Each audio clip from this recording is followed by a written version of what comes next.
Hello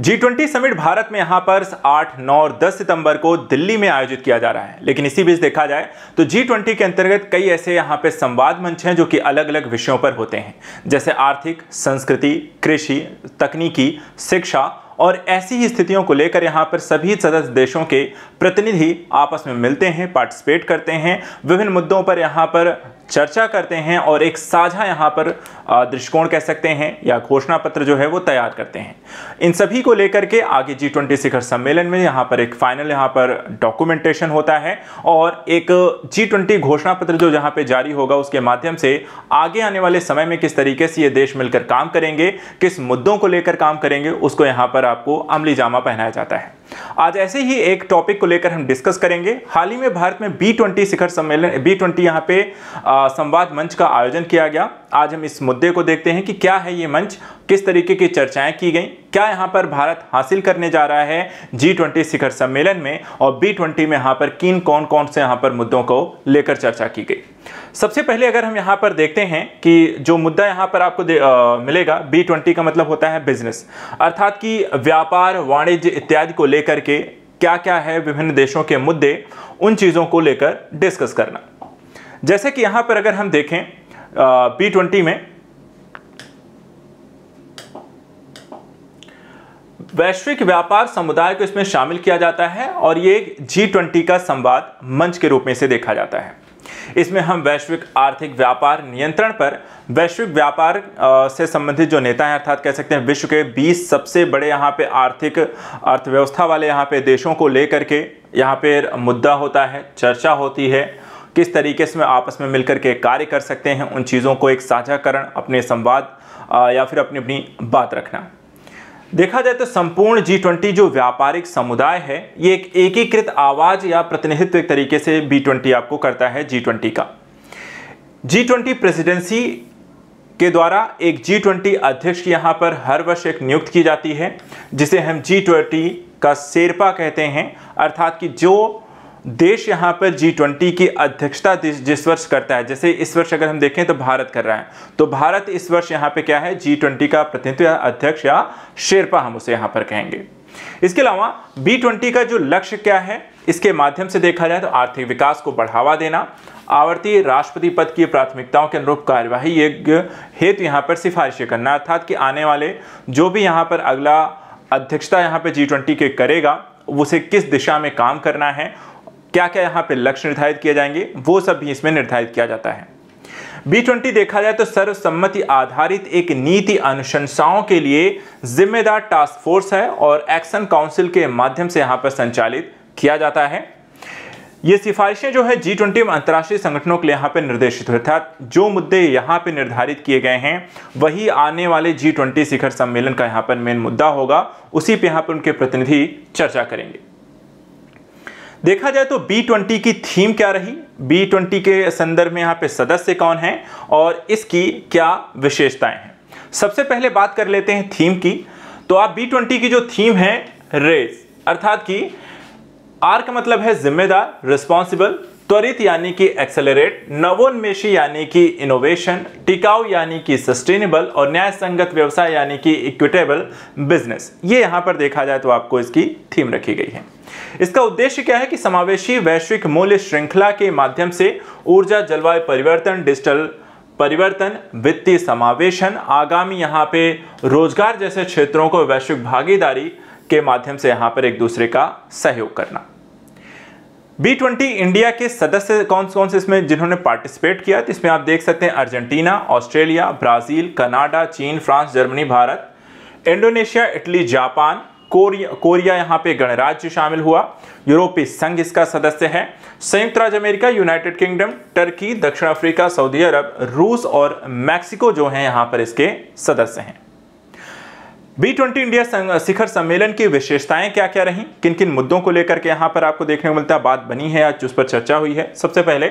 राष्ट्रों को बाजार के रूप में देखने के प्रति यहाँ पे सावधानी बरतना। कहने का मतलब यह है कि भारत के प्रधानमंत्री ने वैश्विक व्यवसायों में शामिल देशों को मात्र बाजार मानने के संबंध में यहाँ पे आगाह किया है, साथ ही उन्होंने कहा कि लाभदायक बाजार की स्थिति बनाए रखने के दृष्टिकोण से उत्पादक और उपभोक्ताओं के हितों को यहाँ पे संतुलित करने की आवश्यकता। आप सिर्फ बाजार मत देखिए बल्कि उपभोक्ताओं को देखिए, उनकी यहाँ पे डिमांड क्या है उसको समझिए और उसके अकॉर्डिंग यहाँ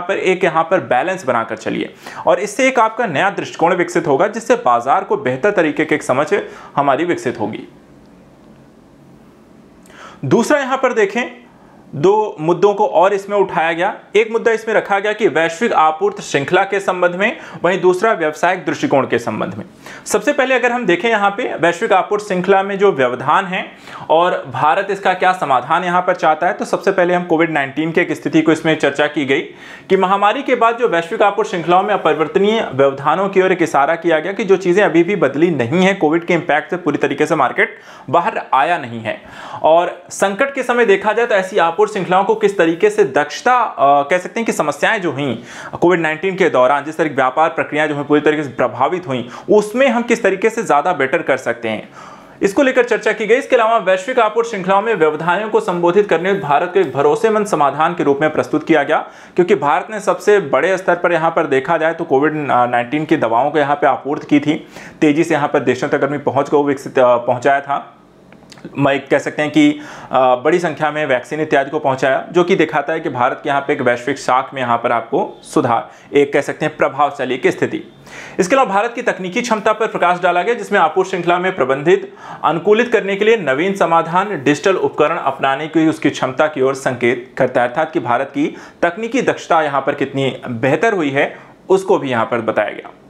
व्यवसायिक दृष्टिकोण पर पुनर्विचार करने के मुद्दों को अगर देखें तो इसमें पारंपरिक ब्रांड ऑन बिक्री, इन दो चीजों के संदर्भ में, अर्थात एक तरह लोकल फॉर वोकल जो एक भारत में कॉन्सेप्ट है उसी को यहाँ पर बढ़ावा देने की बात की गई है और इस दृष्टिकोण को पुनः शुरू करने का यहाँ पर समर्थन किया गया है वैश्विक स्तर पर। लोगों की क्रय शक्ति और में सुधार की आवश्यकताओं पर भी देखा जाए तो बल देने की बात की गई है। वहीं 5 वर्षों में 13.5 करोड़ लोगों को गरीबी से बाहर निकालने, नया उपभोक्ता आधार तैयार करने और भारत की सफलता पर प्रकाश यहां पर B20 समिट में डाला गया है। इसके अलावा अंतर्राष्ट्रीय उपभोक्ता सेवा दिवस, इसको यहां पे मनाए जाने को लेकर भी थोड़ी सी इसमें चर्चा की गई B20 समिट में, जिसमें उत्पादकों एवं खरीदारों के मध्य विश्वास बढ़ाने के लिए एक वार्षिक अंतर्राष्ट्रीय उपभोक्ता सेवा दिवस यहां पे मनाने का भी सुझाव दिया गया है, क्योंकि उपभोक्ता ही सबसे बड़े यहां पर देखा जाए तो केंद्र बिंदु होते हैं किसी भी मार्केट के। इसके अलावा वैश्विक स्तर पर प्रस्तावित आपको व्यवसाय के उपभोक्ताओं की भलाई, बाजार की अखंडता के प्रति प्रतिबद्धता व्यक्त करने हेतु एकजुट होने पर भी यहां पर बल दिया गया है। एक और मुद्दा जो कि यहां पर आपको B20 समिट में उठाया गया, क्रिप्टो करेंसी और AI के नैतिक विचार को लेकर, क्योंकि आर्टिफिशियल इंटेलिजेंसी को लेकर लगातार विश्व में चर्चा होती रही है और यहां पर कहीं ना कहीं इस पर चर्चा भी की जानी चाहिए। तो यहां पर G20 में भी इस पर चर्चा होनी है। तो एक तो क्रिप्टो करेंसी का मुद्दा है, दूसरा कृत्रिम बुद्धिमत्ता का मुद्दा है और इन के प्रति क्या जो चुनौतियां हैं इनके प्रति किस तरीके से समाधान निकाला जाना चाहिए, सभी हितधारकों की चिंताओं को दूर करने के संबंध में एक एकीकृत वैश्विक ढांचे की हमें आवश्यकता होगी और इसको किस तरीके से लेकर आया जा सकता है, इस पर चर्चा करना। एल्गोरिदम, पूर्वाग्रह और सामाजिक प्रभाव सहित AI से जुड़े नैतिक विचारों पर भी देखा जाए तो इसमें चर्चा की गई। इसके अलावा नैतिक रूप से AI का विस्तार किस तरीके से सुनिश्चित करना होगा, वैश्विक व्यापार समुदायों और सरकारों के बीच इसको लेकर किस तरीके से सहयोग किया जाएगा, समर्थन कैसे किया जाएगा, इन मुद्दों को लेकर भी यहाँ पे चर्चा की गई। चुनौतियों और अवसर के संदर्भ में अगर हम देखें तो B20 समिट में व्यवसाय और समाजों असंतुलन और इस तरह के मुद्दों को लेकर थोड़ा सा यहां पर देखने को मिला, चर्चा हुई। जैसे व्यवसाय और समाज से ग्रह अर्थात प्लैनेट पर निर्णयों के प्रभाव को विश्लेषण करने का एक आग्रह किया गया है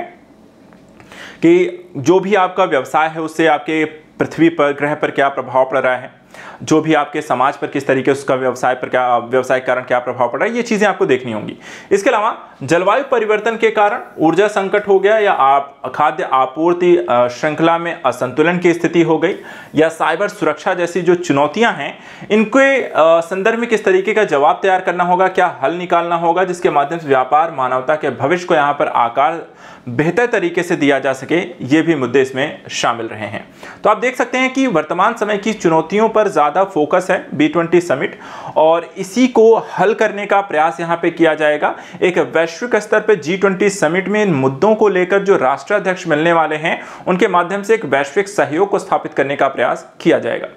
इसके अलावा B20 टास्क फोर्स की भी कुछ यहाँ पे सिफारिशें इसमें देखने को मिली हैं। क्या क्या सिफारिशें रही हैं, जो कि देख सकते हैं इसमें 4 प्रमुख सिफारिशें शामिल की गई हैं टास्क फोर्स के द्वारा। पहली है वैश्विक सतत विकास लक्ष्य यानी कि SDG का त्वरण अर्थात तेजी से लागू करना, वैश्विक सार्वजनिक वस्तुओं के लिए वित्त पोषण के लिए फंड यानी कि जलवायु परिवर्तन, जैव विविधता, महासागर प्रदूषण में भौगोलिक रूप से परिवर्तनीय SDG परियोजनाओं पे प्रारंभिक बल को यहाँ पे प्राथमिकता दी गई है। इसके अलावा SDG वित्त पोषण के लिए घरेलू वित्तीय क्षेत्रों के क्षमता के निर्माण को यहाँ पे प्राथमिकता देना, समावेशी विकास के दृष्टिकोण से अगर हम देखें तो इसको बढ़ावा देने के लिए MSME की पहुंच में सुधार और पूंजी लागत को यहाँ पे कम करना, और लास्ट यहाँ पे देखें तो स्वास्थ्य देखभाल, ऊर्जा, डिजिटल बुनियादी ढांचे पर अधिक ध्यान केंद्रित करने पर G20 समिट फोकस करता रहा। तो आने वाला जो G20 समिट है, B20 में जो चर्चाएं हुई हैं, जिन मुद्दों को लेकर हुई हैं और जिस तरीके की बातें यहाँ पर की गई हैं, वही मुद्दे आपको चर्चा का विषय G20 के समिट में भी होने वाली हैं। और कहीं ना कहीं उसको लेकर के एक वैश्विक स्तर के जो यहाँ पे नेता मिलेंगे वो फाइनल एक डिसीजन की ओर बढ़ेंगे, एक सहयोगात्मक क्या क्या क्षेत्र हो सकते हैं और कैसे काम किया जाए उन मुद्दों को लेकर के। तो आज के लिए इतना ही। बाकी G20 को लेकर लगातार जो भी अपडेट आती रहेगी चैनल पर मैं आपके लिए लेकर आता रहूंगा, जो कि आपके लिए परीक्षा उपयोगी है। तो आज के लिए इतना ही। Thank you so much and good luck.